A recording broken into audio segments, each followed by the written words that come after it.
very early on. Well, I want to keep my eyes on the jungle picks and bans, see if there's any pressure in that pool, whether or not we can get our hands on a Lee Sin again. That'll be quite exciting. As phase 1 here, Aatrox, Irelia, Akali, Kai'Sa. This just feels like patch 8.19 OP picks. Tom Kench has banned out their targeted towards What are we missing? What are we missing? There he is. So pretty much all of the top tier picks are out taken off the table. So what rises in value now? So my personal opinion, my eyes always gravitate towards the supports right now because there's some hard engaged supports up. The Rakan is available. The Alistar is available. In between those two, I always prefer the Alistar because with the ultimate, you can survive a bit better. The Rakan does offer quicker, lightning quick, initiations and a little bit longer distance, but those are available. And with, again, Xayah being first picked, it offers the trade here. Are you going to pick up the Rakan here in order to split up the Lovers duo from Mad Team, or do you not want to sacrifice one of your first round picks in order to get that? They've gone with the Gragas, so they have the possibility of those body slam flash plays and the big ultimates coming through, and they are going to double it up and split the Xayah Rakan once again. Yeah, well, K is pretty comfortable on this Rakan. 8 games played, 6 of them wins. But when I look at the Gragas, there's not a lot of games played on the side of Mad Team. Kongyue's only got himself 2 under his belt, and there's actually none for Liang in the top lane, so they're definitely adapting. Edward Gaming, they're going to lock in the Leona once again, and I think that was also into Rakan during the play-in stage. Similar strategy here, forcing the breakup of Xayah Rakan and then looking at something that is tankier than him and will have crowd control answers for a Rakan possible engage. Because, I really do like this champion, designed with very clear strengths for long range engage, very quick engage, but Rakan is a very squishy champion, and we've seen people that, aren't as quick or as seasoned on the champion just go down very early on in the team fights. And not only is it a lane phase answer with Leona, who can just lock him down with stuns pretty easily as far as the melee range goes, as far as the E as well route, but Syndra again into Rakan makes playing team fights so difficult. As we stated in the previous game of KT Rolster versus Team Liquid, Syndra, even when she's not fed, it's so hard to get around the long-range stun, the knockback, force of will. The zone control is infuriating to deal with. Plus, then you might just die when she presses R on you when you come in for the beginning and you don't get the chance to get back out of the team fight, apply your second especially when you're a Rakan or a Ezreal, for example. But what I do see on the side of EDG, the Syndra, the Leona, the Xayah, these are early game power picks. And look at that, Lee Sin already taken off the table, as is the Darius. I love it when we are in an age and a meta where Haro is just drawing Lee Sin bans. He drew it in the LPL as well. That is a lot of respect for what this guy could pull off on the champion. He is a mechanically intensive player and a very aggressive jungler. Let's go back here, though, to the last pick that Matt did lock in. Spawn was right in thinking that they were going to offer this trade of the Ezreal into Kai'Sa. Excuse me, they banned out the Kai'Sa very early on, Ezreal and then into X. They just pick up the Ezreal, who has been Breeze's most played champion, most comfortable champion for him in the bottom side, and that is going to set up their duo for a bit of, comfortable laning as far as comfort champions go. All right, gonna try to put some distance between this EDG engage and the Mad Team roster. They're gonna lock in Zoe, so leaning a little bit towards that poke style. A little bit of mobility, not what I was expecting. Well, she really did fall out of favor after the last rounds of nerfs. People remember a lot from summer season, if they haven't paid attention to the last few patches of Zoe just dominating and, the bubble and the large amount of poke damage coming through. But yeah, she has not been seen after the last round of nerfs. We'll see if she can actually make use, though, because Mad Team are looking pretty squishy right now, although they do index very highly on long-range engaged. There's the bubble, the flashes from Rakan and Gragas can both be explosive, and Ezreal being a very mobile damage dealer can follow up on those. There is no margin for error, though, because Olaf doesn't care about any CC you want to put in front of you. Call of the Forge God is massive long-range engage, as is the Leona and Syndra stuns that can come down. So EDG have got so many tools to engage from a screen away. Mad Team going to close their composition out here with what looks like a Cho'Gath. I mean, if EDG get ahead, they've got all the tools in their kit to stay ahead and just keep applying pressure. Definitely true. And Mad Team hovering over the possible Cho'Gath answer for the top lane here, tank to tank. Does have the feast for executing, any sort of frontline members that will come in if they do get the 5-on-5, but there's not really a point-and-click CC available. So again, bringing up the ease of execution of the team compositions, it is a lot easier for Edward Gaming to pull off their combinations. However, Mad's combinations will be that much longer range and that much more explosive and quick for themselves. So there is a possibility here, though being the second seed from LMS always does bring a decent amount of weight for Mad Team to prove, because everybody expects and accepts Flash Wolves on the world stage. But it has been very difficult for the second and third seeds to make a name for themselves. Especially when you consider Mad Team were challengers last year. They promoted to LMS, and in 1 year, they've gone from 4th to 2nd to Worlds. And we'll see what sort of splash they can make on the stage with a composition that, quite frankly, is quite challenging to pull off. They really cannot afford to get caught out. They cannot afford to fall behind because of all of the initiation tools sitting on the side of Edward Gaming. And of course, Edward Gaming, they've just qualified through play-ins. They were the strongest looking high seed in the play-ins. I'd say team overall in all of the play-ins, strongest looking team. Universally. I mean, they had, you mentioned the bottom lane a little bit, iBoy. He was playing very aggressively on a lot of his Kai'Sa play. Scout was able to rack up a couple of solo kills. So they definitely are warmed up. Well, we'll find out how much it will help them as EDG take on Mad Team for Game 2 of Worlds 2018. I'm quickly looking down summoner spells, no real surprises that I can see just yet. And Meiko, I love that. Flash Ignite. You always have to be ready for and engage the moment Meiko gets level 2. As soon as you got the option to EQ in. So I have it built into me, hardwired. Every time I see a Leona in-game, I immediately check if they're running something akin to Fervor because of Misfits and their run last year at Worlds. So does it excite you or disappoint you that it's not there So today? the thing is, with the changes to the runes, Aftershock is definitely the highest value, and you always want to go for that. And it's only slightly less damage, actually. Okay. So it breaks some damage, but yeah, it's the defensive option. It's the standard option. It's what you should choose. Got it. But it has less flavor. It's slightly less exciting. Yeah, I guess nowadays an equivalent might be like Electrocute or Predator or something. That would be awesome. Dark Harvest would make me very happy, but I don't think Nevertheless, EDG, they've gone for that defensive start. We caught a glimpse there of Meiko sitting behind the red bush, and I think he just got spotted out by K and by Breeze. Now it's K and Breeze that were picked up by the AHQ Challenger team. The top trio were the 3 core members of the team that have helped Mad Team go up. So take a look at that. Level 1, Zenith Blade goes in, some good damage from iBoy. But it is really on to K, and at the same time, Scout jumps onto Uniboy as well. Yep, in the mid lane, bit of a decent trade here, honestly. Scout already level 1 here on Syndra. Did find the early Q, was going to miss that one. Haro, though, as we transition into the jungle. Started Wolves, by the way, transitioning over to Blue afterwards into an early scuttle for himself here. Now, all teams, you can see these rivers in the, or these wards in the river. These are your Scuttle Crab scouting wards that everybody wants to place in order to not get double scuttled like we saw in the last game. Which should be fairly rare, and that's why on your mini-map, you can see Kongyue on the Gragas immediately goes for bottom scuttle as they got vision of Olaf.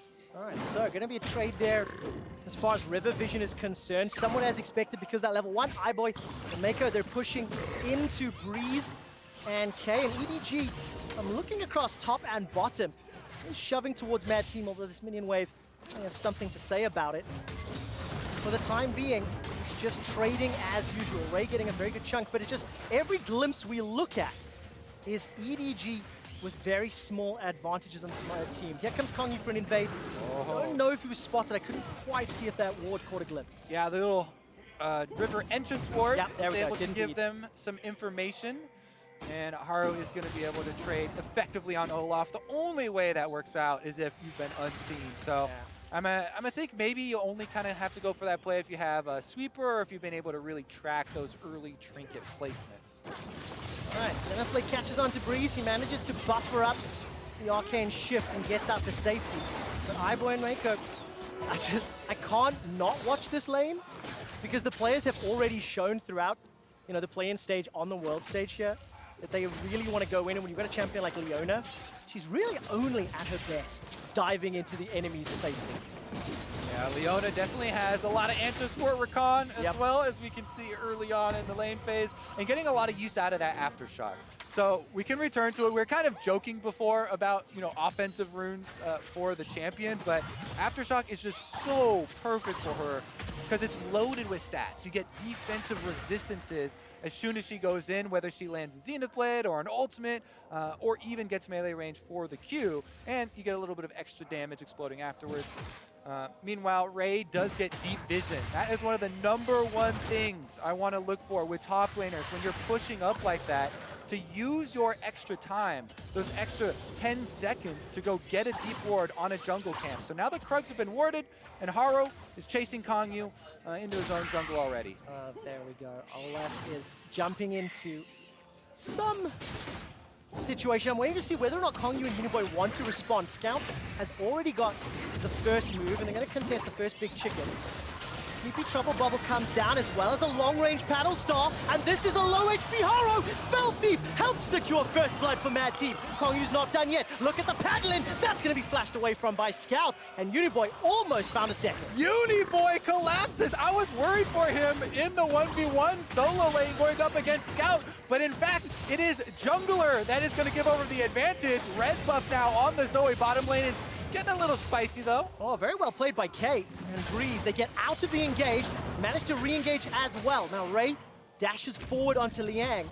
The Mad Team, they're the ones that get the advantage, and it is so important that it's Uniboy that gets that first blood gold. He already picked up the Merc Treads, and Kay is trying to hold on to Meiko because I think iBoy just finished his recall. Yes, he did, and he's got himself that BF sword. All right, EDG opted to put in their young blood Haro in for their first group stage event game, and he goes for an invade, gets caught with a Sleepy Trouble Bubble. You know that as Zoe, that's going to be enough burst damage. Scout, you could say maybe he had the option of walking up to block that Paddle Star once the bubble had landed and deny some of that burst damage.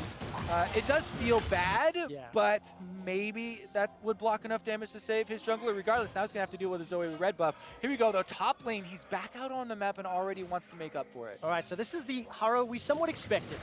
Likes to be proactive, likes to look for options. Ray has access to that Call of the Forge God and has thrown it down. Liang's Rupture is going to get taken away from him. This is just a fairly easy kill from Haro. Jumping onto Liang. Yeah, if at first you don't succeed, just gank again. Haro uses Predator this time around, was able to get his purchase off and finds the kill in the top lane for former North American LCS player Ray. Definitely showing up. We actually talked about EDG's strong early game during Picks and Bans, Kobe, and I've got some stats that I want to throw your way. Taking a look at some of their team KDA, sitting at around 4. Their goal difference at 15 over the course of the summer split. Averages 773, and one of the big reasons, one of the big, strengths in that early game is Haro and his impact in the early game, which we'll get to in a moment. The Zenith Blade comes down onto K, but there isn't enough damage just yet. And there we go. Kills plus assists, 3.2. Goal difference, 4th for his league, and it's only the kill participation. That's a little lower than the rest of the game. Yeah, notice they used the stat kills plus assists at 15 instead of, KDA or something right there. He also got a death early on, but he was able to create some, early action there. Does get the kill. We'll see if the kill and red buff towards Uniboy in the mid lane does translate into further pressure, because as of right now, Scout is moving up with Syndra, and he has 2 members of his team. Oh, the portal jump puts Uniboy exactly where Haro wants him. But he decides not to go for the kill. Haro's caught out. He's bounced back close enough to get a kill onto Uniboy, but Mad Team find 2. Uniboy, oh no! It was such a good counter there for Mad until he comes back in the green. You know, it has happened so many times when the solo laner, Trevor, wants that kill credit even though they're on low life, could have walked away, and, you know, Kongyue would have been able to finish off that extra kill too. Regardless though, it's still a great counter from Mad, and it's still a 1,000 gold lead over EDG. So let's take a look at this Acer Predator replay and see how it all started out, because EDG started out, we think it's lights out for Uniboy. But he gets down to, what, 20 HP there? Kongyue flies in like a superhero on Gragas, gets the kill, level 6, pops his ultimate, but Uniboy still close enough for Olaf to be able to just turn around and throw the last axe. You gotta back off, Trevor. You have to do it. Greeding can cause problems, and Kongyue, all credit to this guy. He's up 20 CS over Haro. He's been in the right place at the right time to have 100% kill participation. This was the #1 all-pro jungler for the 2018 LMS Summer Split. Look at EDG, they've got a 4-man stack on this blue buff. That's a gigantic signal. It says back the hell off, Kongyue, and they will secure that one. But Mad Team, they've still got themselves an 800 gold lead. There's a small CS discrepancy in the mid lane, but they're going to be pretty happy with the opening 10 minutes of this lane stage. Yeah, I think Mad Team are pretty happy, you know, as far as the early success, especially of their jungler. That right there, though, was a very smart play from EDG. I like their communication. Their bottom lane of iBoy and Meiko has been constantly pushing in that of Mad Team and using that bottom lane pressure to go for the invade, get the blue buff again here for the Syndra in the mid lane. Scout already is racking up the CS lead now against the Zoe, and him being level 9 is looking for possibilities to blow him up. Yeah, thankfully the CS discrepancy does not equate to a gold lead. Uniboy's kill plus assist, remember he got that first blood bonus. He's sitting bang on even just behind this minion wave in gold, roughly. And for Mad Team, starting to scale up. We saw that Sheen picked up by K, Breeze making his way towards that first item spike. And, you know, we touched on the Ezreal versus Kai'Sa. It's not quite the same against iBoy, who's already got the Storm Razors, comes into power a little bit earlier, a little bit quicker. But what do you make of these two AD carries as we progress now into the 2-item, 3-item, you know, mid-game stage? So Breeze gonna be okay. So Xayah to me has always been one where I actually feel comfortable in a quote-unquote crit marksman with a fairly smooth build path and scaling options, because Xayah does scale pretty well with, you know, cooldown reduction and attack speed and all of these things that you can get early. So it's not like you're sitting on one of those Caitlyn S champions where you have to get a lot of crit multipliers. Just with, you know, the invention of the Storm Razor, a single item feels pretty good, and you can see why, you know, iBoy has been able to push in quite a lot with the Leona leading the way. It's really the combination there with them having the extra tankies coming from the support and the lockdown. That they feel just fine scaling, you know, towards the double item power spike. Breeze though, he has so many games on Ezreal. Yes. This is his comfort champion. This is the situation that he likes to be in. As soon as he can start to transform these mana pieces into real items, then he'll feel a lot better. So this is still kind of the lull of the game. Now he gets his Iceborne Gauntlet at least, so there's some armor and some kiting potential, and he's starting to feel a little bit more confident. All right, first dragon of the game is a mountain. It seems to be a point of contention right now, but not one that either team's willing to commit to. And my eyes are going to be squarely on the team's decision-making as we get to this mid-game. One of the things that both EDG and Mad Team have shown a tendency towards maybe is some questionable decisions in the mid-game, whether ahead or behind. It is one of the points of criticism that we've had around the #2 seed from LMS, the #3 seed from the LPL. And for EDG, let's see exactly what they do. They're still down just a couple hundred gold, and they will get an uncontested dragon. Yeah, smart move here from Mad not to contest at all. Look at that vision. It would be face-checking into complete darkness just for an early game mountain trade against a Leona that has a Syndra. Like, that is insane pick potential. It feels like we're some fairly similar, you know, team outlines as far as the last game, where EDG with vision control will threaten multiple long-range stuns that will lock you in place with plenty of damage to follow it up in the Syndra as well as the Leona. So you have to be very careful when you're working for the vision game and use your information accordingly. And I'm going to keep my eyes on Mad Team's flashes. The moment they are unavailable, they became instant targets for Ray and Meiko to look to shut down. For the time being, no towers secured yet. 13 minutes in, Mad Team trying to react a little bit. It feels like EDG have made more movements on the map. You know, we keep seeing multiple members moving towards the mid lane or roaming towards the jungle. And only now have Mad started to shuffle their players around just a little. Yeah, it has been EDG with CS leads and pushing leads for most of their lanes for most of the game. The gold lead being very slightly in Mad's favor is again a testament to good timing from jungler as well as the support roam there that K was able to make up towards the mid lane. Yep. Yeah, exactly. You bring up the point, though, that EDG have been the ones with the pushing lanes, have been the ones trying to set up that vision a little bit quicker, and we'll see if they're able to, convert that into some more proactive plays for themselves. Right now, Kongyue back out into the river, trying to fight the good fight of vision, yes, and take away some of those opportunities. And of course, one of the guys definitely leads the way when it comes to decision making on the side of Mad. Look at the item spikes, by the way. One item for pretty much everybody. Uniboy, a little bit of thrift shopping, hasn't yet completed a big ticket item, but will do so very, very shortly. So what does the Mad Team want to do to win? When you've got a Zoe, Ezreal, it feels like keep them at bay and just poke them down until you can take objectives. And what other options do they have to them? Yeah, I feel like you've got to make picks. Make use of the Sleepy Trouble Bubble angles, going over walls, going into river opportunities through the jungle, because as we said again, you have Gragas and Rakan. This is a combination of very good follow-up if one of those Sleepy Trouble Bubbles like that one just fired would land, or even starting off yourselves. But they just don't have the innate stats to pull it off. So when you don't have the raw stats to go head-to-head in a fight, you have to make use of those timing windows and trying to pick people off and maybe a little bit of extra information. And you're talking about some of the resistances there. Scout gets tagged by the Paddle Star, instantly gets chunked down. And of course, just a quick update. Sorry, Kongyue, that is the jungle for Mad Team. It's not you, as I was saying. Thank you for the update. Kongyue and K now going to get into a little bit of a battle over the Scuttle Crab, waiting for the Solar Flare or a Zenith Blade, some sort of initiation tool from Leona. Decides to hold the trigger, still sitting on Flash.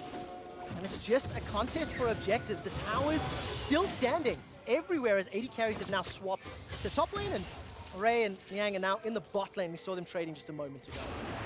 Yeah, you can tell the fight over the vision of the river is paramount, because that's where all of these plays that we keep trying to set up are going to come from. Now, you also need to take stock of the durability of the towers. Yet, the one in topside is the most healthy for Mad Team. Mid and bottom are very close to falling. So EDG have slowly been wearing away. In addition to the CS leads that they've gotten in their lanes, they've also gained some tower damage. On top side, Breeze is able to survive for a few seconds longer, but not much longer, as the undertow from Haro comes over the wall. I thought the Arcane Shift had it, but he did not. Arcane Shift and Flash from Breeze cannot keep him alive. The Leona combination does find him, and EDG get another kill for themselves. So those towers that we just mentioned might start to fall. Gonna start toppling like dominoes.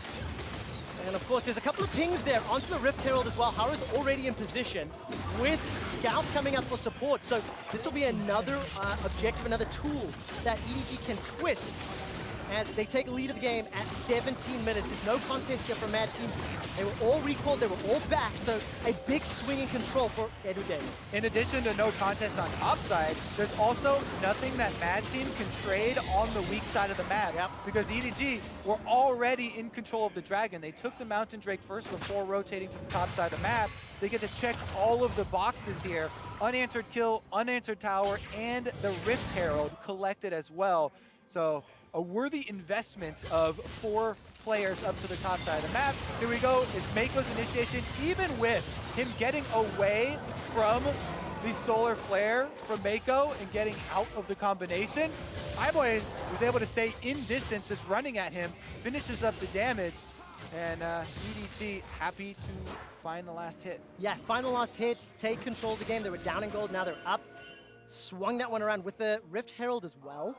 That will be another tool that allow them to just extend this lead further. You mentioned the tower HP, Kobe. Mid and bottom is very, very low.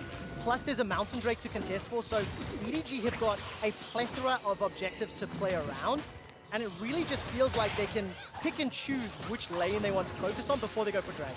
Exactly, and with this setup, having a teleport ready on Ornn, the options are everywhere for themselves. It's another Mountain Drake, so they would probably rather have a more explosive Drake, but Mountain number 2 would mean that they could honestly 20-minute a Baron here. Yep. So Rift Herald is using mid lane to try and take this tower down and open up the map for themselves a little bit more, try and get some deeper wards into Mad Team's jungle to allow them to threaten the Syndra as well as Ornn long range start to a fight. Well, that chunk was pretty sizable in the mid inner turret, and now EDG have got positioning. Solar Flare is available as well. I'm looking for a target. That's a stun onto K. He uses the cleanse, pops over the wall, waiting. Leona to go in, did not decide to do so instead. EDG again backing away. Look, there's 100 million pings on this Mountain Drake. Very clear the objective they want to fight around.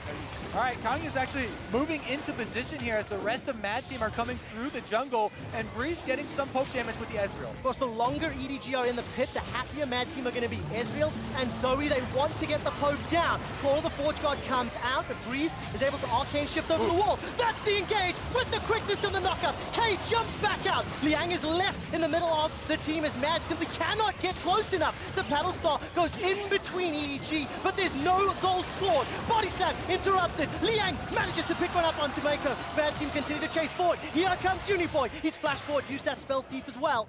And they're going to back away. Mad Team win the fight and get the Dragon. Huge team fight for Mad Team because they're able to put a stop to Mountain Drake number 2 with Baron right about to enter the map here. They get some gold back for themselves, plus they get the Elemental Drake buff, and they get a little bit of breathing room to push out their lane. How good was K's engage? Because it felt fantastic to me. Caught 3 or 4 people with the quickness, as well as the knockup in just a moment. Well, let's take another look here, Trevor, because the timing comes through with the teleport. It's a good initial disengage here. You see Flash and Arcane Shift get Gragas and Ezreal both away from the initial movements. And then, as you said, K goes in with the Rakan to set them up. They've held Gragas ultimate this whole time, though. And it's all about the bubble landing, forcing the re-engage here, allowing the setup for Gragas combination to find the kill. After that, they try and chase a little bit with the flash, but it's enough to earn them the objective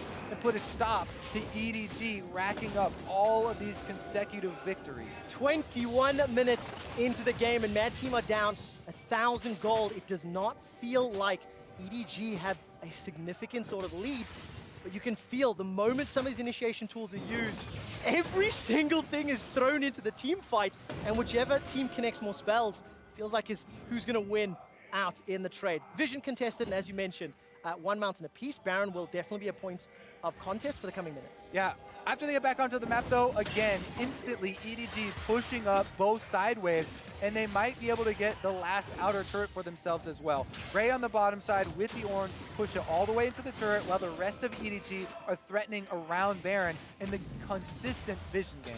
And of course, talking about Ray pushing that wave, you can see he's up 20 CS over Liang. In the mid lane, it's a 40 CS advantage to Scout. In the AD carry position, it's a 30 CS advantage to iBoy. So these small little advantages, it's difficult to ignore them because they can build and develop momentum as the game continues. I mean, iBoy's got himself the rapid fire cannon. He's on the Xayah. We know he likes to play forward in his opponent's faces. So it's going to be very scary and a trouble for Mad Team to deal with when he's got so much mobility. That being said, we need to give credit where credit is due. We set it up in Champ Select as there is very little margin for error for Mad Team with the low health bars on this squad and high amount of mobility that you have to make use of that mobility. They actually pulled off a very good disengage for the initial round of crowd control that EDG threw out in that fight, and that's what allowed them to then get the follow-up chase kill there with the bubble landing. So good execution in fight number 1. They're going to have to consistently pull off that similar level of execution as the Baron now makes the rewards for the next team fight much, much heavier. And definitely going to put a lot of the disengage, the communication, the decision-making on Kongyue. You know, 100% kill participation still. And right now, he's dancing around this Baron vision. With EDG, they've snuck their ways up. Sleepy Trouble Bubble has found iBoy, but there's no further follow-up. True Shot Barrage does tag him. Top laners, by the way, on the bottom lane. Liang has no teleport available, so advantage to EDG if they can initiate a fight. An interesting little difference there in the bottom. They do have a Warmogs already finished for Ray, and I believe he has hit the health threshold. So him pushing in the 1v1. Whoop, as we get a stun here. Not going to be any sort of follow-up, though, as the plant is now popped. Anytime one of those stuns does land, though, take a little bit of a pause because there is a lot of follow-up. Regardless, though, the health regeneration is going to allow them a little bit of extra push in the sideways. You can see Ray just back right off, full health here, whereas laying on the Cho'Gath, he builds for the Righteous Glory, for the team initiation, for that engage.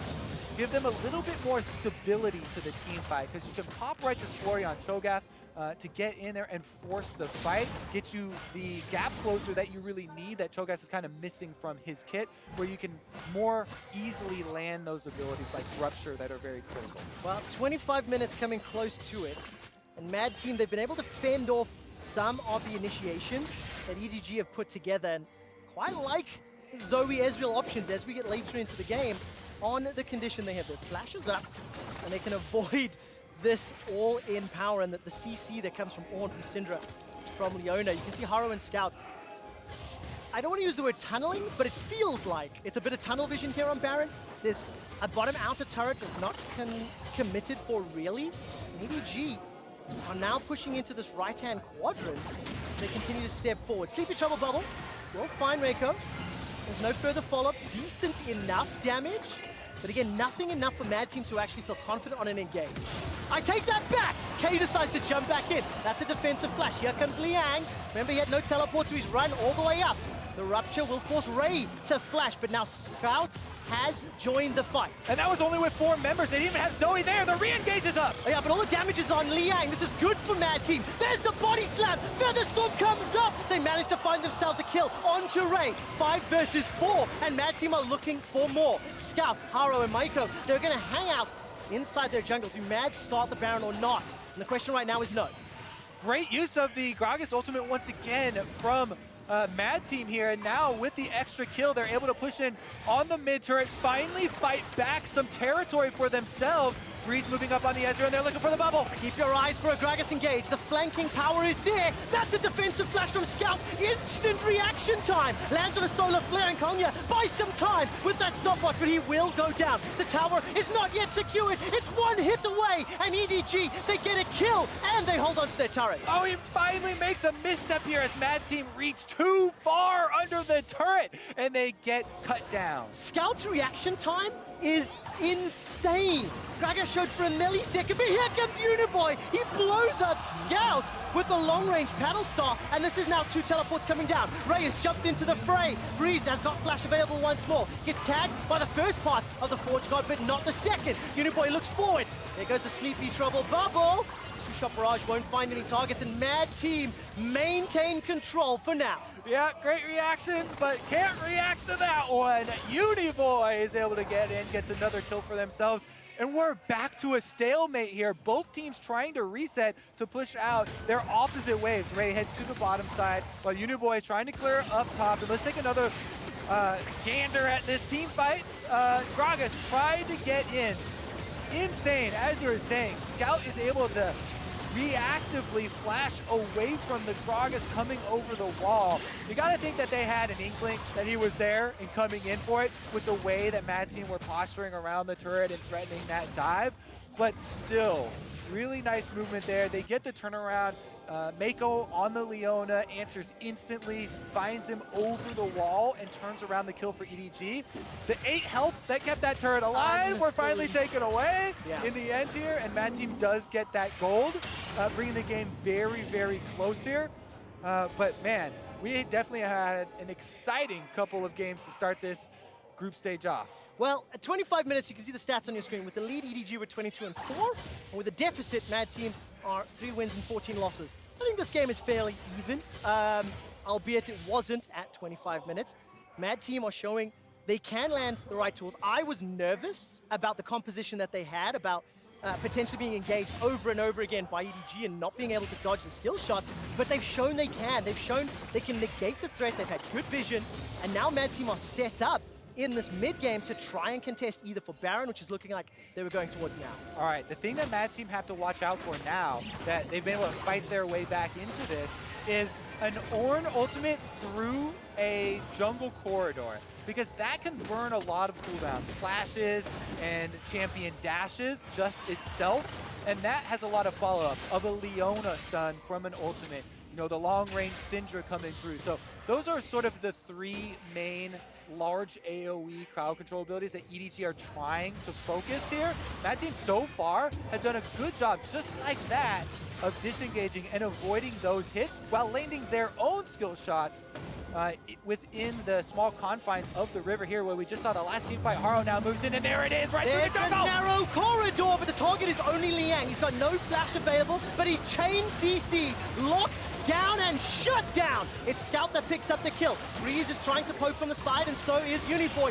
Meiko gets obliterated. Here comes Kongyue, gets the barrel down. So far it's a 1-for-1. He's going in! Looks for the knockup, but he will only find Ray. K goes down, taken out by iBoy, but the damage is drastic, and a sleepy trouble bubble sets Scout up to get dunked down. Here comes Breeze, hopping forward with an arcane shift off arcane shift, finds Ray. Haro slows down. Mad Team, this is mad. They are tower diving and in a turret, and Uniboy will just get out of range.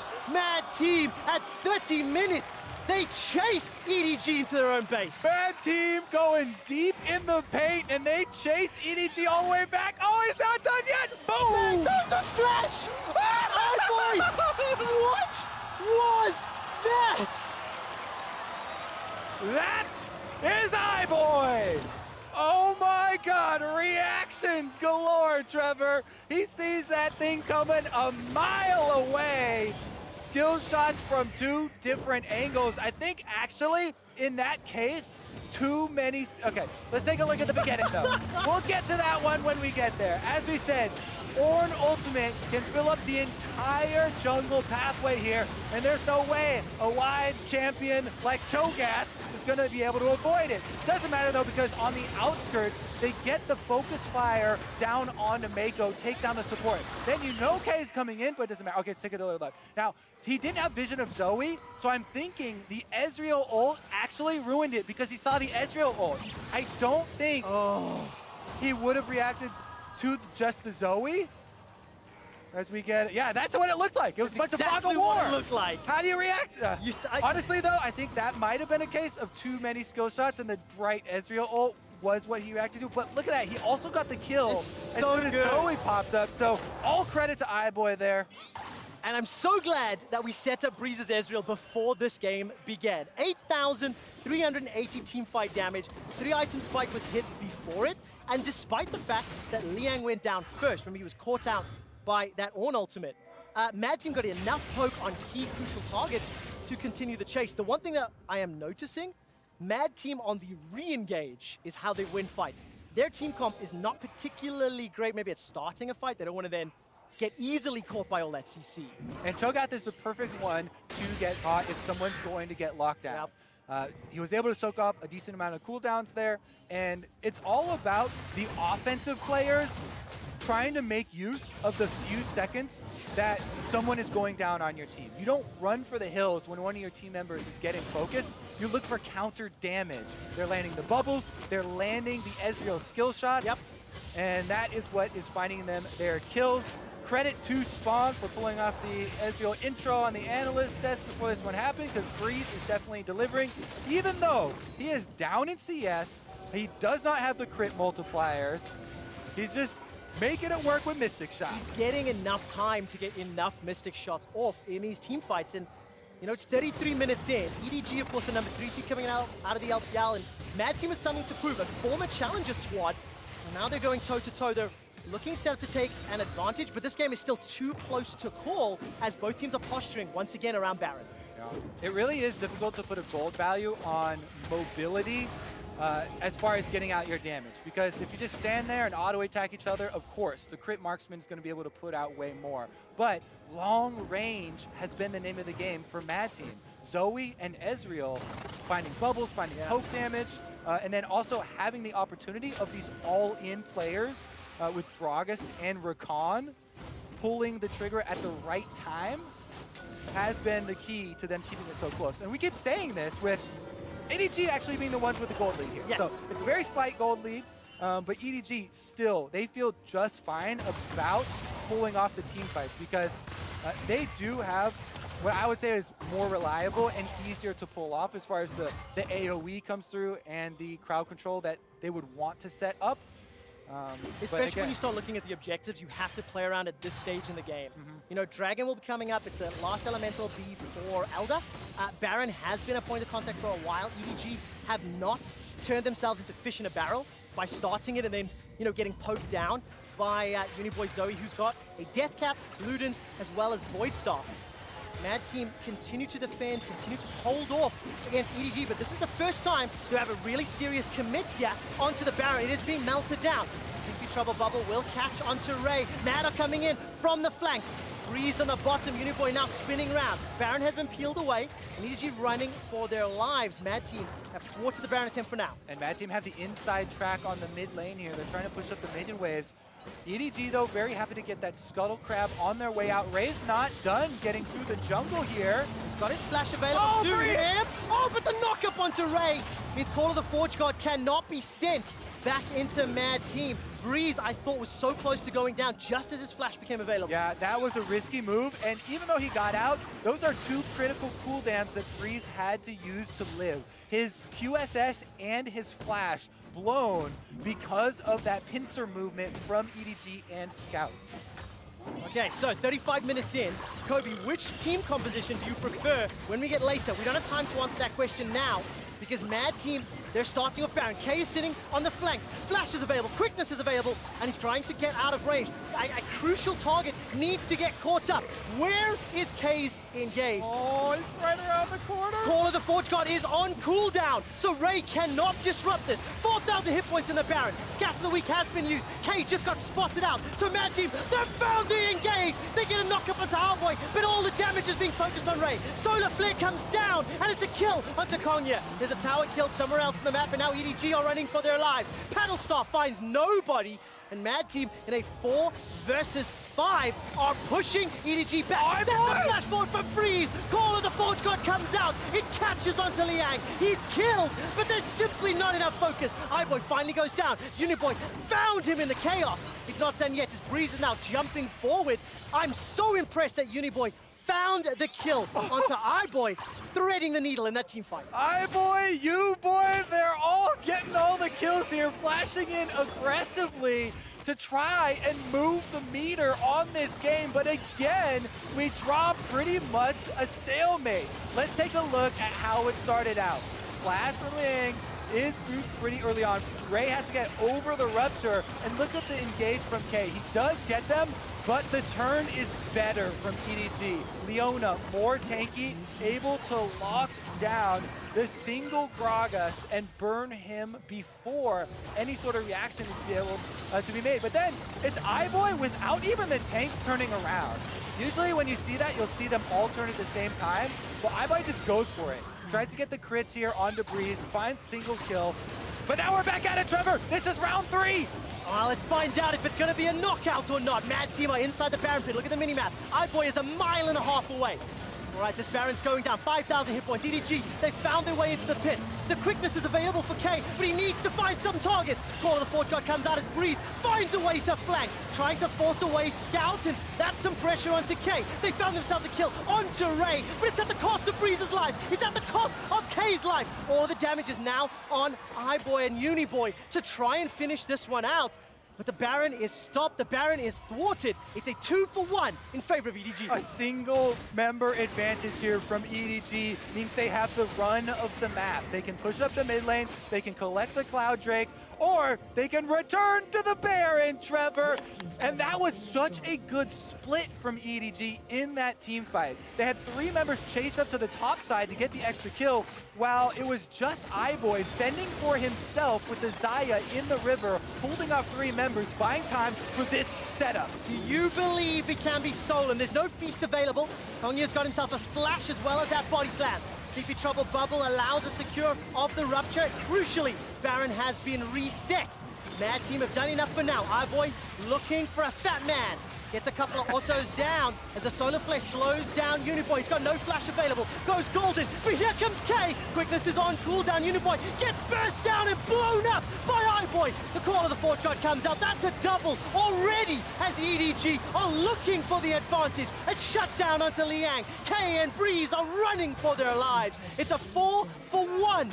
3-for-1 correction, as the minions are helping out K and they're helping out Breeze. The Baron has been stopped if there's any solace to be found.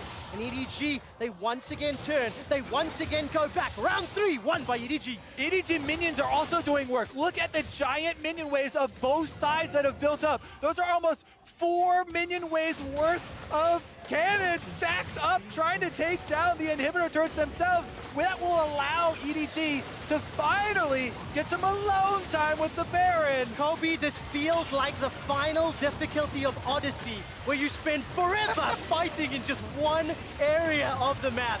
EDG will get an uncontested Baron after what feels like an eternity of challenging for it, and you can hear the fans in Busan as EDG get their first significant advantage in 40 minutes of game time. What a well-fought Baron dance, my friend. That one was exhausting.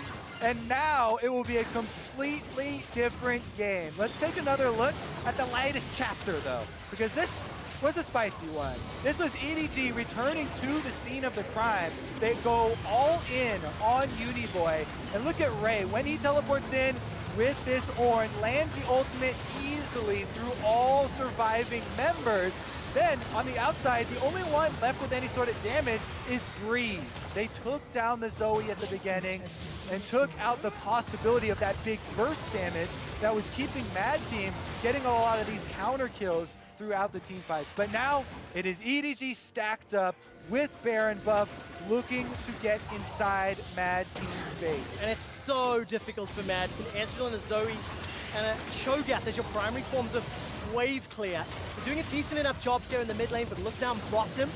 EDG have managed to push fairly sizable minion wave down there. Breeze playing very far forward. He's got flash available to him. Trying to get some semblance of control back in this game. Now remember, all of Mad Team's fights that have looked very good for them is when they have dodged the initial engage and then re-engaged with the power of that Cho'Gath, with the power of the Gragas. There's no room for error, but there is possibility for them to win some team fights in this game. Meiko manages to find a Zenith Blade onto Liang, who's got about 10 bajillion hit points. Yeah, the Stone Plate used is a really big cooldown, actually. Stone Plate adds quite a few seconds to the survivability of one of the frontliners. At this stage in the game, a lot of the DPS can actually cut through him without it. All right, take a look at K. He goes for the flash quickness, won't find a key target just yet. But Meiko doesn't find one either. Following iBoy, he's alive for now, but gone very, very low. He catches out Uniboy. Meiko gets another. The inhibitor goes down to Scout, and EDG with one Baron buff are looking to finish this game. There's a stun there onto Breeze as the Nexus turrets are starting to fall. Edward Gaming took 40 minutes to get onto the Nexus, but they're gonna pick themselves up the first win of Worlds. Turn their attention for a couple extra kills. Take down Breeze and Kongyue, and Edward Gaming take down Mad Team. That was one hell of a game, Kobe. The crowd still going wild over what must have been 20 minutes of Baron fights, Baron skirmishes, Vision Wars, the River Odyssey that we had. It has been a long time since I have witnessed such a beautiful and extensive Baron dance. But that was about... Beauty is in the eye of the beholder. It is indeed, and I found it gorgeous.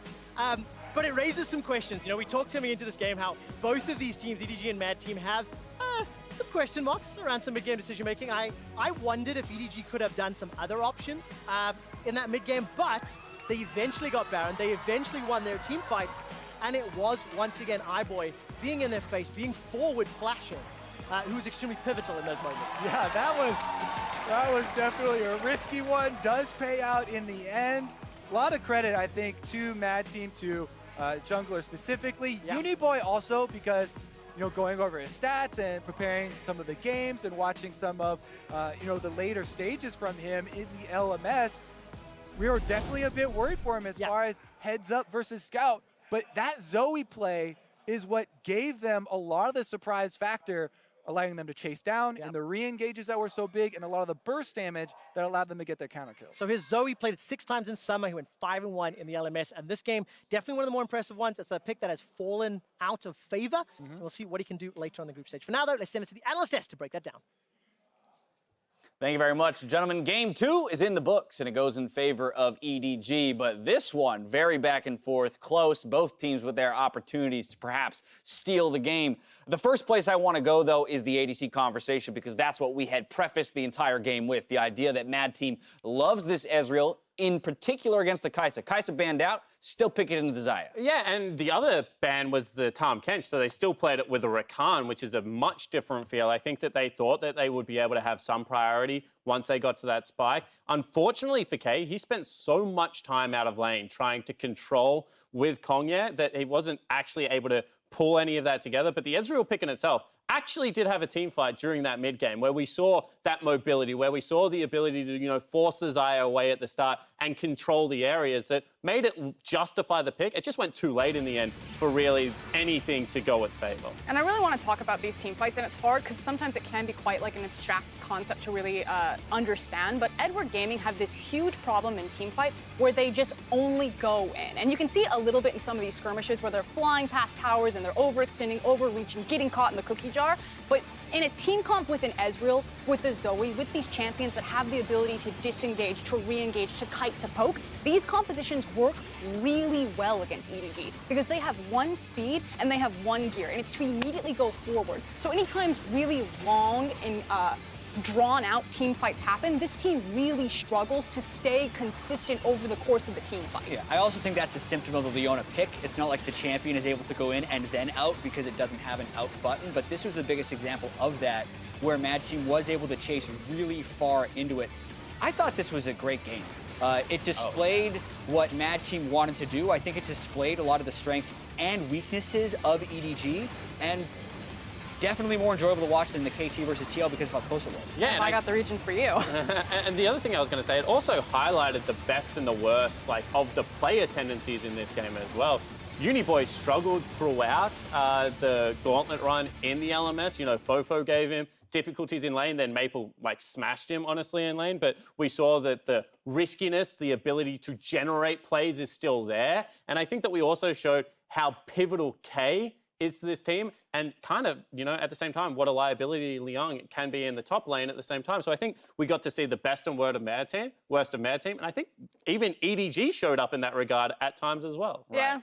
I mean, EDG, they also have big map control problems. Yep. It wasn't on Showcase or exploited too much this game simply because it was so many team fights back to back. But think about how long you're spending around a Baron team fight. When you look at perfect League of Legends or very clean League of Legends, it should have been around the vision control, orchestrating a fight that you're going to win. Instead, it kind of turned into a bit of an ARAM, and it didn't showcase that EDG really do struggle around that Baron pit. It's part of the reason why they brought Clearlove back into the roster. So having Haro now into that jungle position plays a little bit too bold, a little bit too aggressive, and suddenly EDG kind of go back into this, I'm not going to call it fiesta because they were incredibly exciting, very beautiful fights to watch, especially from iBoy's perspective, but just a very different tempo than what EDG are used to playing in the LPL. That's where I want to go next, the idea of the jungle matchup. Kongyue, we had teased him as being kind of the playmaker and, major focus of this team, yes, behind the bot lane, but up against Haro here, Kongyue won out early on in the game, to say the least, but Clearlove on the bench, there will be some questions around EDG moving forward, and who do they use?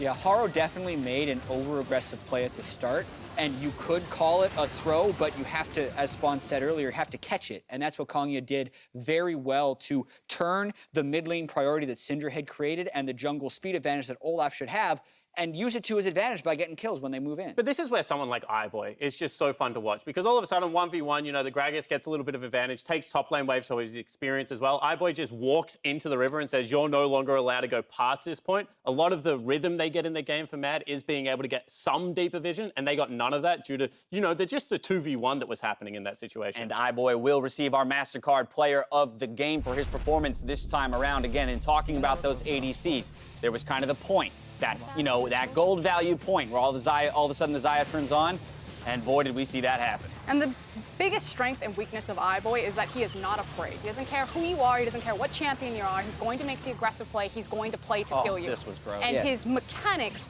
are disgustingly good, and they have been all season long. Whether or not he flashed because he saw the Zoe portal or the Ezreal ult, doesn't matter. That's the most impressive play we've seen today. Yeah, either way, it is slick, and either way, EDG came out with the victory here in Game 2 of the day. Final thoughts on the Kongyue Buffalo squad, though, and the fight that they put up, because I'll admit it, I was sitting here at the top of the day saying I didn't think that Mad Team would necessarily take a win in this group, but based on that performance, by all means, they're capable of it. Yeah, absolutely. I think what they will take away from that is that we need to get some more pressure in the early game, and that will give us more of an ability to generate a lead as opposed to sticking in it. And then I think that their team fighting needs to be cleaned up in the late game, because if you're going to go that deep into a game versus a team like EDG, you do have to stand a little bit taller, especially around their tank line. And it's going to be a really fierce fight for second place in this group because both these teams are super close and we haven't seen how TL matches up against them. Table has been set, ladies and gentlemen. Coming up next, we got Kongyue Buffalo from the VCS, making their World's debut against the Flash Wolves. See that matchup after the break.